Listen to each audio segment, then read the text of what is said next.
Good morning everyone. Yes, now again I am here for to you and for our study. तो सबसे पहले हम यही जानना चाहते हैं कि अभी तक हम जो साथ में चल रहे हैं तो हमारे बच्चे घर पर कैसे हैं। सभी लोग अच्छे हैं और स्वस्थ हैं और ये बहुत अच्छा लगता है हमें जानकर, है ना। क्यों? क्योंकि आप जो हैं बहुत स्पेशल है हमारे लिए, है ना। तो आप लोगों से जब भी हमें अच्छे रिस्पांस मिलते हैं तो हमें मोटिवेशन मिलता है कि हाँ, हम जो ऑनलाइन क्लासेस के थ्रू अपनी स्टडी कर रहे हैं वो सक्सेसफुल हो रही है। तो प्यारे बच्चों, आज फिर से हम अपनी हिंदी की कक्षा में अपनी पुस्तक यानी कि अपनी पाठ्य पुस्तक जो है उसका एक नया विषय, एक नया पाठ आरंभ करने वाले हैं। और हमारे इस नए पाठ का विषय है पेयजल का रख रखाव, है ना। उन्होंने ऐसा क्यों बोला है कि पेयजल का रख रखाव। जल का रख रखाव भी तो हो सकता है, लेकिन उन्होंने क्या बोला, पेयजल का रख रखाव। एक साधारण सी बात है बेटा कि जो जल है ना, वो हमारा जीवन है। और इसलिए क्योंकि हमारी दैनिक आवश्यकताओं में भोजन, पानी और मकान, इन तीनों में जो सबसे पहले आता है वो होता है हमारा जल, है ना। क्योंकि भोजन के बिना हम 2 दिन 3 दिन रह सकते, लेकिन जल के बिना हम 1 दिन से ज़्यादा नहीं रह पाते हैं। तो जल हमारे लिए बहुत ज़रूरी होता है और इसीलिए उसको जीवन भी कहा जाता है। तो उसका जो जहाँ से वो हमें मिलता है ना, उसको जो सोर्स आप इंग्लिश में कहते हैं उसे हिंदी में हम स्रोत कहते हैं। क्या कहते हैं बेटा? स्रोत। स्रोत यानी जहाँ से वह हमें प्राप्त होता है। तो उन जल के स्रोतों और जहाँ से हमें जैसा भी पीने लायक जो अच्छा शुद्ध जल मिला है उसकी स्वच्छता मतलब उसको अच्छे से रखना, उसको साफ सुथरा रखना, वो हमारे लिए आवश्यक भी है और हमारी जिम्मेदारी भी है। क्यों? क्योंकि अगर हमने इन दोनों जिम्मेदारियों को अच्छे से नहीं निभाया तो इसका सबसे बड़ा नुकसान हमें ही होता है। एक तो हम बीमार हो जाते हैं और कई बार क्या होता है कि हमारा जीवन संकट में आ जाता है। तो आज हम इस पाठ में पढ़ेंगे और समझेंगे कि कैसे हमारे घर में यदि पानी अच्छा नहीं है या हमारे घर में जो शुद्ध पानी हमें प्राप्त हो रहा है उसे हमें कैसे स्वच्छ बना के रखना चाहिए, कैसे उसको बचाना हमारी जिम्मेदारी है, हम अपनी जिम्मेदारी को कैसे निभा सकते हैं। ठीक है। अब चूंकि आपको ये जो चैप्टर दिया गया है ना, पेयजल, पेयजल, जल अलग है और पेय अलग। जल का मतलब पानी, समंदर का पानी, नदी का, झरने का, जहाँ भी आपको जल दिखाई देता है। लेकिन अगर मैंने कहा पेयजल, पेयजल का मतलब होता है पीने वाला जल। अब ध्यान दीजिए, समंदर का पानी आप नहीं पी सकते हैं, है ना। वो जो डाबरे में, तालाब में गंदा पानी होता है वो भी हम नहीं पी सकते हैं। बहती नदी का जो स्वच्छ जल होता है वही हमारे पीने लायक होता है, या धरती की बहुत गहराई में से, जैसे आप हैंड पंप से या ट्यूबवेल के थ्रू जो आप पानी निकालते हैं, कुओं से जो आप पानी निकालते हैं, वो भी अगर स्वच्छ होता है तो ही वो पीने लायक होता है। आप हर कहीं का, हर तरह का जैसा वैसा पानी नहीं पी सकते हैं। तो जो पानी पीने योग्य होता है वही पेयजल कहलाता है ना। और आज हमारे टॉपिक का क्या है? पेयजल यानी पीने वाले जल का रख रखाव। क्या करना है? हमें रख रखाव करना है। तो इसमें हम लोग क्या करेंगे बेटा? ये जानेंगे कि हमें एक तो पीने योग्य पानी कहाँ कहाँ से मिलता है, कहाँ उसको हम संचित कर सकते हैं और कैसे उसको स्वच्छ बनाए रख सकते हैं, है ना। इसके लिए हमको एक बाकायदा छोटा सा ड्रामा यानी कि नाटक दिया गया है। नाटक का मतलब समझते हैं? मान लीजिए अगर कोई बहुत महत्वपूर्ण बात हो और यदि आपने साधारण तरीके से लोगों को कही हो और उनको समझ में नहीं आ रही हो, तो हम लोग क्या करते हैं, उस ही विषय को, उस ही बात को क्या कर देते हैं बेटा, एक छोटे से ड्रामे में कन्वर्ट कर देते हैं। क्योंकि अक्सर संवाद या जो पात्र होते हैं वो हमारे मस्तिष्क पर छपे रह जाते हैं। मम्मी आपको बोलती थी पहले हैंड वॉश करो, है ना, before lunch, after lunch hand wash करना चाहिए, हमें नहीं समझ। लेकिन जब हम टीवी में वही चीज़ देखते हैं, है ना, तो वो हमको बहुत जल्दी समझ में आ जाती है, अरे वो छोटा बच्चा देखो हैंड वॉश कर रहा है और वो मेरी उम्र का बच्चा मुझे बार बार बोल रहा है, तो हमें वो चीज़ समझ में भी आती है, याद भी रहती है और हम उसको फॉलो भी करते हैं। तो इस एकांकी में हम पढ़ेंगे कि कुछ कैरेक्टर्स बनाए गए हैं, वे कैरेक्टर्स अपना अपना डायलॉग कैसे बोलते हैं, कैसे हमारे इतने इम्पोर्टेंट विषय को, जो सबसे महत्वपूर्ण विषय है पेयजल का रखरखाव, उसको कैसे समझा रहे हैं। तो नाटक स्टार्ट होता है ना। नाटक कैसे स्टार्ट हो रहा है, देखिए पर्दा उठता है, सभी लोग अपनी बुक का पेज नंबर 61 ओपन कर लीजिए। हम पढ़ रहे हैं, आप भी हमारे साथ में उसे दोहराते जाइए। पर्दा उठता है बेटा, ढोलकिया ढोलक बजाकर गाना गाता है। ढोलकिया मतलब ढोलक बजाने वाला, है ना। देखिए आपके चित्र में यहाँ पर एक व्यक्ति है जिसके हाथ में ढोल है, फिर ये देखिए एक राजा जी हैं, फिर ये कुछ लोग या उनके मंत्रीगण हैं, है ना।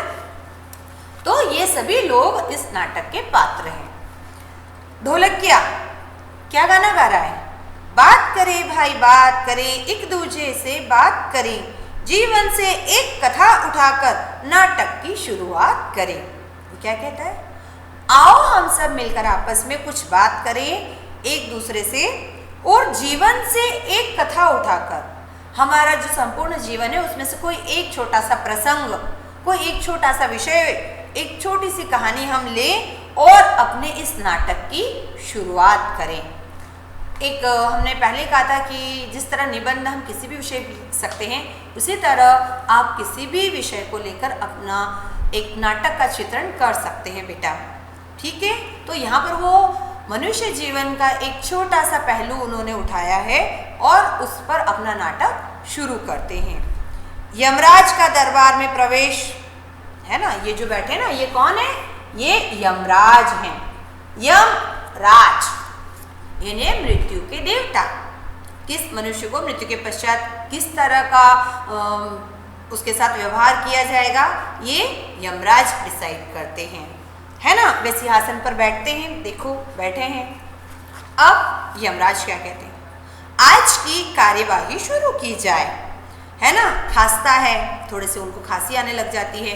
कार्यवाही मतलब कि कामकाज, भाई दरबार लगा है तो उसका काम तो शुरू हो गई सही।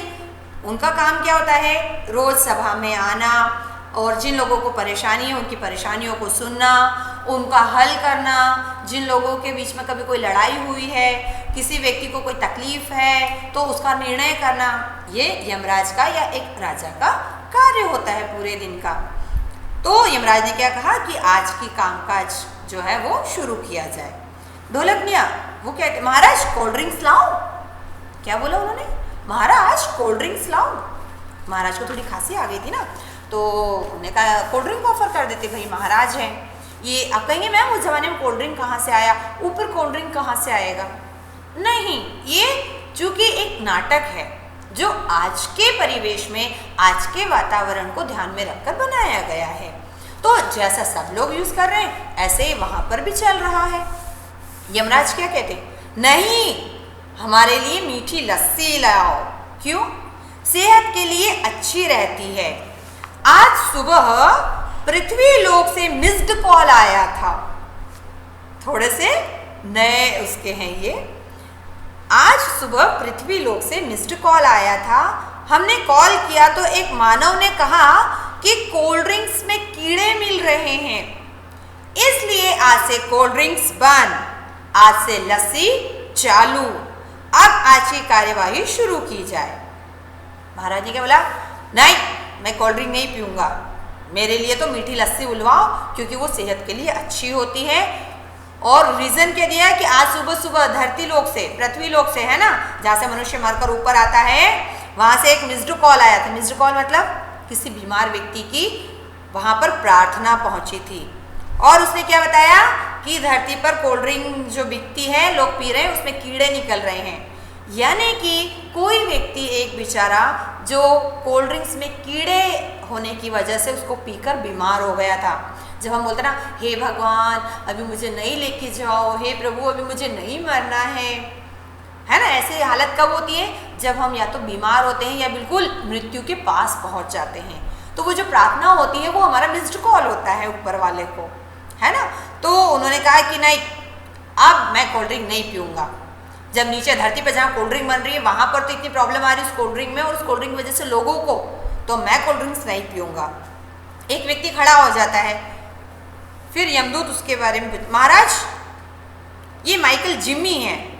यमराज ने कहा जो दूत होता है ना, यम का दूत, उसे कहते हैं यमदूत।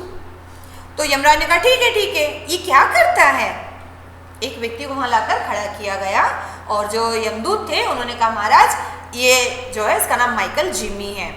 तो महाराज ने पूछा कि भैया ये यहाँ आया है तो ये क्या करता है। यमदूत क्या कहते हैं, महाराज ये कलाकार है, नाचता गाता है। उन्होंने उसका क्या दिया, इंट्रोडक्शन दिया। यमराज ने कहा ठीक है, इसका जुर्म क्या है। रेड कलर से देखिए बेटा, लाल रंग में एक शब्द लिखा है जुर्म। उन्होंने कहा इसका जुर्म क्या है। जुर्म मतलब कि गलती या अपराध या दोष, है ना। तो उन्होंने कहा महाराज इसने पानी की उपयोगिता को नहीं जाना और पीने के पानी का रख रखाव भी नहीं किया था, इसके पीने के मटके को ढककर नहीं रखा था। इस व्यक्ति ने कितना बड़ा अपराध किया है। पहला तो ये पानी की इंपॉर्टेंस नहीं जानता, दूसरा इसने जो शुद्ध जल था उसको सही से स्टोर नहीं किया, यहाँ तक कि जो पानी का मटका होता है उसको ढक कर भी नहीं रखा। आप कहेंगे इसमें क्या बड़ा अपराध हो गया।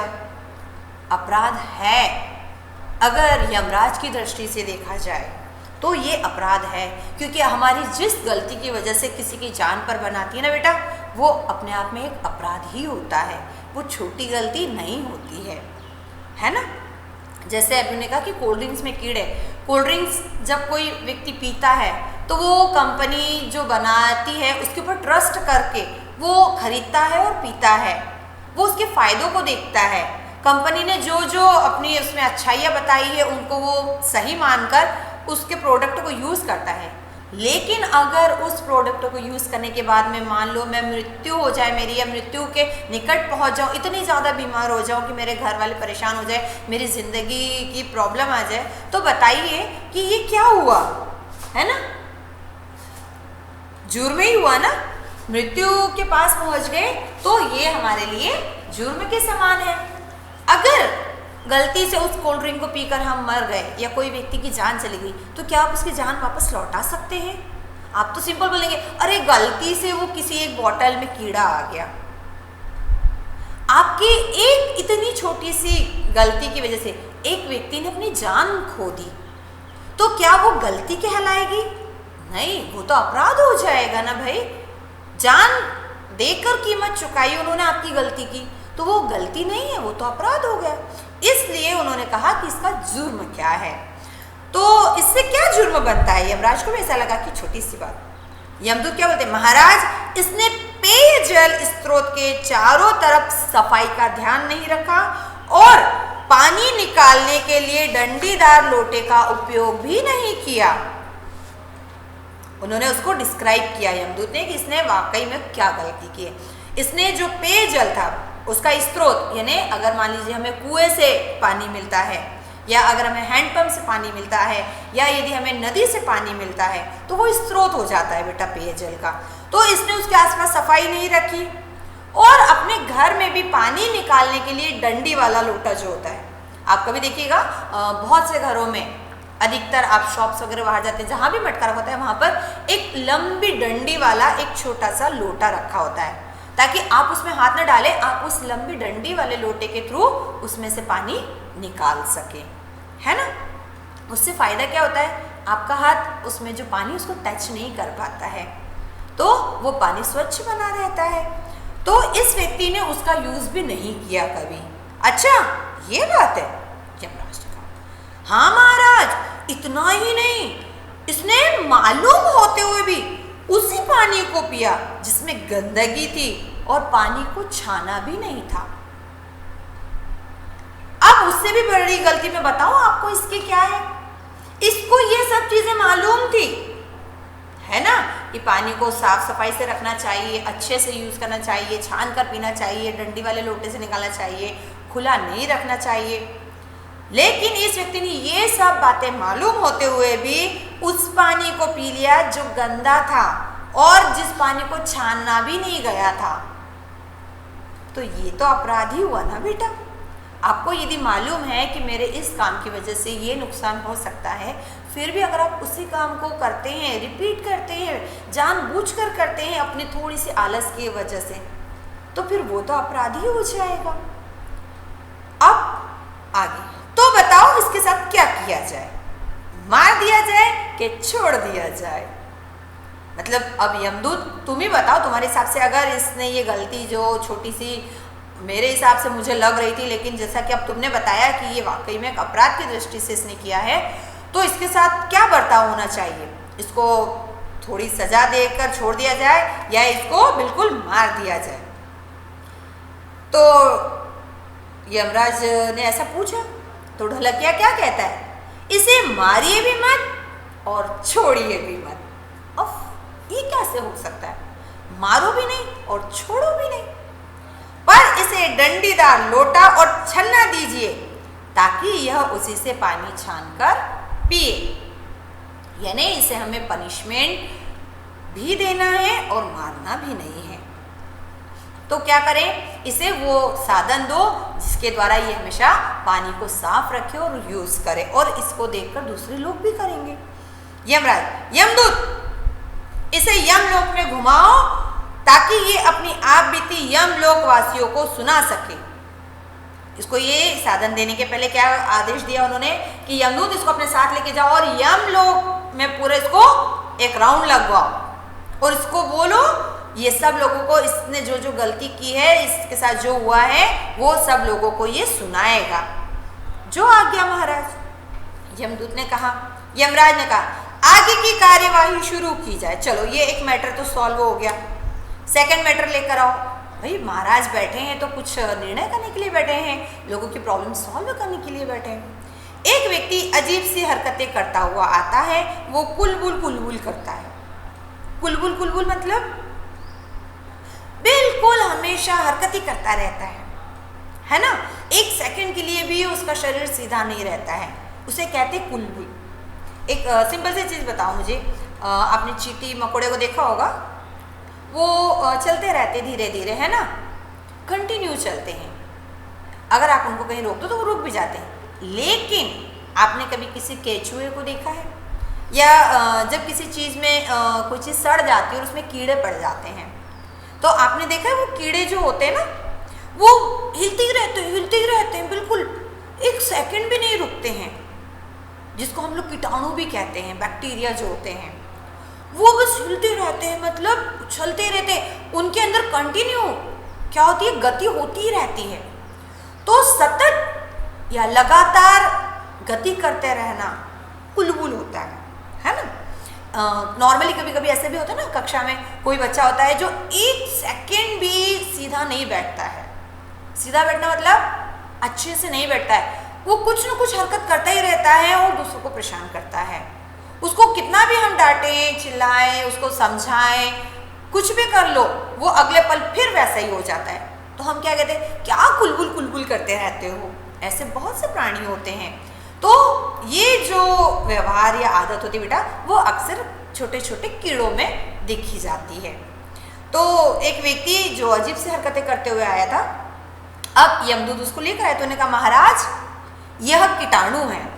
देखिए आपकी पुस्तक में यहाँ दिख रहे हैं आपको, ये महाराज भी हैं और ये मंत्रीगण हैं, ये ढोलकिया है। ये देखो एक व्यक्ति को लेकर आया है। उन्होंने क्या किया बेटा, जो कीटाणु था उसको एक मनुष्य का रूप दे दिया है ना। क्यों? क्योंकि ये तो नाटक है। अब कीटाणु कुछ बोलता है, ये हमको कैसे पता चलेगा जब तक उसको हम एक मनुष्य का रूप नहीं देंगे, ठीक है। तो उन्होंने कहा, महाराज यह कीटाणु है। कीटाणु? ये कीटाणु क्या होता है? आप सभी सुन रहे हैं कीटाणु, मैम ये वर्ड कैसा अजीब सा है। हमारे हार्ड वर्ड्स हम लोग भूल गए हैं, लेकिन हम लिखेंगे। लेकिन कुछ शब्द हमें बीच बीच में आते ही जा रहे हैं जो हमारे लिए थोड़े से नए भी हैं और कठिन भी हैं, है ना। तो ये शब्द बड़ा इसमें अजीब सा आया है, कीटाणु, है ना। कीटाणु अब अपने बारे में देखो स्वयं बताएगा। यमदूत कहते महाराज ये पानी में रहता है और पानी के साथ हमारे शरीर के अंदर पहुंचकर बीमारियां पैदा करता है। क्या पैदा करता है? बीमारियां। बीमारियां समझते हैं? मतलब आपके शरीर में जब एक से अधिक प्रॉब्लम्स होती हैं बेटा, है ना। नॉर्मली पेट दुख रहा है, चलो ठीक बात है, लेकिन पेट दुखने के साथ में सिर भी दुख रहा है, कमजोरी भी लग रही है, आप लोग को डिहाइड्रेशन भी हो रहा है ना। तो ये सब जब एक साथ प्रॉब्लम होती तो फिर वो बीमारियां हो जाती हैं। ठीक। कीटाणु बोलते हैं। यमराज ने पूछा कीटाणु तू ऐसा करता है? क्वेश्चन किया। कीटाणु क्या कहता है? हाँ करता हूँ महाराज, क्या करूँ, मेरा स्वभाव ही ऐसा है, मेरा धंधा भी यही है। कितने सॉफ्टली प्यार से और मुस्कुराकर वो क्या कहता है, देखो इसकी स्माइल क्या रही है ना। हाँ मैं क्या करूँ, मेरी कोई गलती नहीं है भाई, मुझे तो भगवान ने बनाया ही इसलिए है। कीटाणु को फिर कहते हैं यमदूत इसका धंधा ठप कैसे किया जाए? महाराज आसानी से इसका धंधा क्या इसे भी ठप किया जा सकता है। कितना प्राउडली बोल रहा है, मैं तो करूँगा, मैं तो ऐसे ही करता हूँ, ये मेरा काम है। तो महाराज ने फिर यमदूत से कहा कि कैसे करें। यमराज ने पूछा वो कैसे? यमदूत को आइडिया मालूम था। यमदूत फिर क्या आइडिया देते हैं, देखिए बेटा। महाराज ये जिस पानी में रहता है ना, उस पानी में अगर क्लोरीन की टिकिया, क्या करें, क्लोरीन की टिकिया, टिकिया। अब आप कहेंगे मैम ये टिकिया क्या होती है? क्लोरीन जो होता है बेटा वो एक वस्तु होती है, पदार्थ होता है ना। और टिकिया का मतलब होता है टैबलेट्स, है ना। अगर पानी में क्लोरीन की टिकिया डाल दी जाए और पानी के जिस स्रोत से धरतीवासी पानी ला रहे हैं वहाँ चारों ओर की अगर गंदगी हटा दें तो इसकी दुकान अपने आप बंद हो जाएगी। So easy.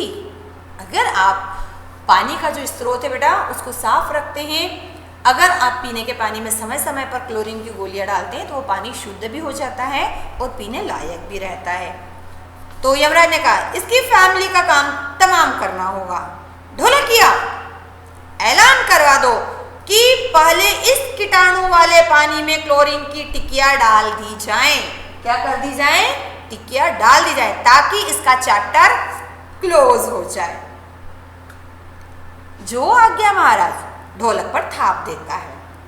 यमराज ने कहा यमदूत हमारे यमलोक में भी ऐलान करवा दो कि जो पानी कीटाणु युक्त है, कैसा है?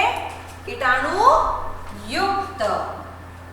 कीटाणु युक्त से मतलब होता है बेटा जिसमें कीटाणु डले हुए हैं या जिसमें कीटाणु पैदा हो जाते हैं, है ना। कीटाणु युक्त है उसे क्लोरीन की टिकिया डालकर ही काम में ले। इसी के साथ हमारी दरबार की कार्यवाही समाप्त होती है। हमने क्या बोला, चलो आज के दो जो मैटर थे वो निपटा दिए।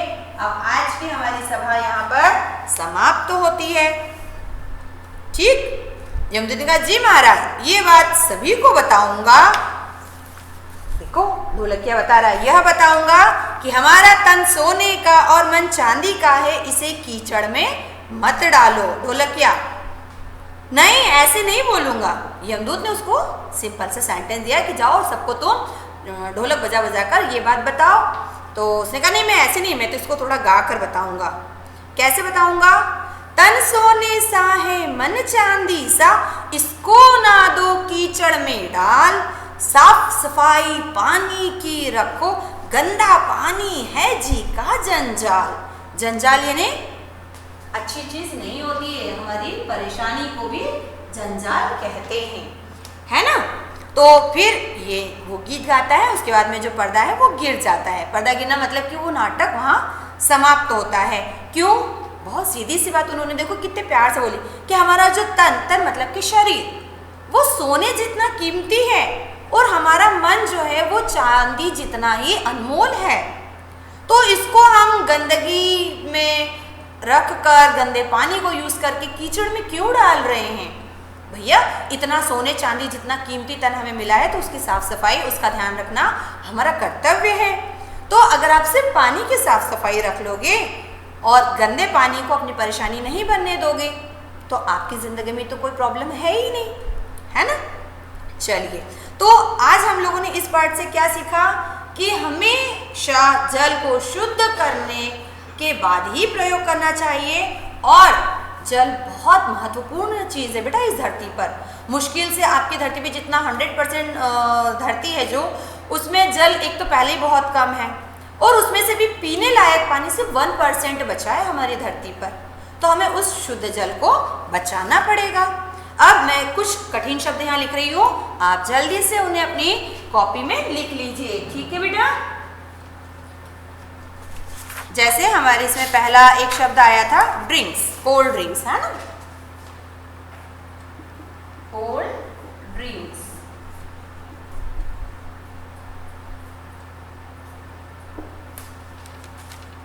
फिर एक शब्द आया था हमारे इसमें जुर्म,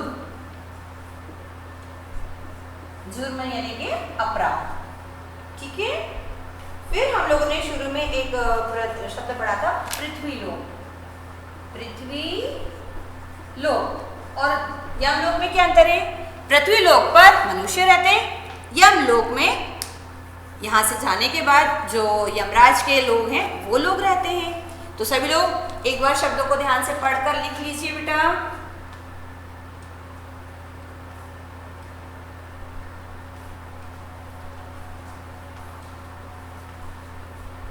तो उम्मीद करती हूँ कि आप सभी को शुद्ध पेयजल का जो महत्व है वो समझ में आया होगा और आप लोग इसको रखने के जो तरीके हमने बताए हैं, हमेशा एक तो आप जहाँ पर भी पीने का पानी रखते हैं वहाँ साफ सफाई रखिए, वहाँ गंदगी नहीं होनी चाहिए। जहाँ से आपको पानी मिल रहा है वहाँ भी साफ सफाई रखिए। हमने कई बार देखा कुएं के आसपास बहुत गंदगी होती है, वहीं गाय भैंस नहा रहे हैं, वहीं लोग कपड़े धो लेते हैं, नदी के वहाँ पर भी गंदगी करते हैं, वहाँ नहा लेते हैं, तो ये सही नहीं है ना। तीसरी चीज़, हमेशा पानी निकालने के लिए और स्टोर करने के लिए अच्छे बर्तनों का प्रयोग करना चाहिए। पानी हमेशा छान कर पीना चाहिए और अगर पानी में हमें कोई गंदगी दिखाई दे रही है तो उस पानी को प्रयोग नहीं करना चाहिए। और पानी के जल स्रोतों में समय समय पर क्लोरीन की गोलियां डालते रहना चाहिए। ओके, तो सभी बच्चे हमारी इस बात को ध्यान रखेंगे और इन इंस्ट्रक्शंस को अपनी लाइफ में खुद भी फॉलो करेंगे और दूसरों से भी कर पाएंगे बेटा, क्योंकि स्वस्थ तन में ही स्वस्थ मन रहता है और तभी हमारा जीवन भी अच्छा बनता है, ठीक है। हमारे देश में वैसे तो बहुत अच्छे अभियान चलाए गए हैं, उसमें से ये स्वच्छ जल का अभियान, तो आप लोग उसके बारे में थोड़ा सा पढ़िए, जानकारी हासिल कीजिए, ठीक है। और आज हम अपनी क्लास यही समाप्त कर रहे हैं। और एक चीज़ और ध्यान रखिए बेटा, जितना हो सके बाहर की चीज़ों का प्रयोग कम कीजिएगा। कोल्ड ड्रिंक्स हैं या जो भी शीतल पेय होते हैं उनका प्रयोग कम करें। घर में बने हुए पीने वाले पदार्थों का प्रयोग अधिक से अधिक करें, क्योंकि वे स्वच्छ होते हैं और उनमें कोई डाउट नहीं होता है। Okay, bye bye, take care.